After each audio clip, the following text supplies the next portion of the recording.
what's going on, guys? In this video we are going to see how to prove this proposition number 8. Proposition number 8 says for all x comma y comma a belongs to a real number, if a plus x is equal to a plus y, then x is equal to y. Whenever we have if then statement, the claim is the one that comes after then. Here this x equal to y, that's our claim. This is what we have to prove, and we can use this one, okay, this one to prove this one. Now let's go ahead and take this one. A plus x is equal to a plus y. Here what I'm going to do is I'm going to add negative a both sides. So this is going to become negative a plus x, and here negative a plus y. Let me write this one clearly. Okay, let me write this one clearly.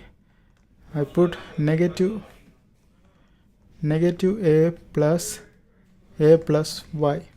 Now I'm going to use associativity. Associativity says when we have bracket, we can switch it around. Like we can write this one like negative a plus x and negative a plus y. This is what associativity is. Now associativity is one of the axiom. If you don't know the axiom, I made a video on that. I put the link of the video in the description, so you can go ahead and watch all the axioms. Associativity is one of the axioms.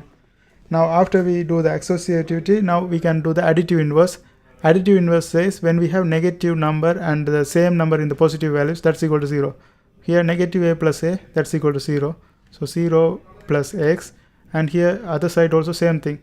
Negative a plus a by additive inverse, that's equal to 0, and y. Now 0 plus x by identity of addition, that's one of the axiom.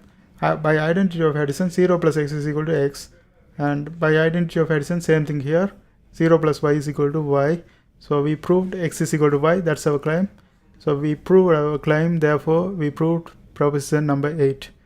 I hope this helps. Thanks for watching, and if you are trying to learn discrete mathematics, there are a bunch of videos in my playlist. I hope you guys watch that too, and don't forget to subscribe. See you next time.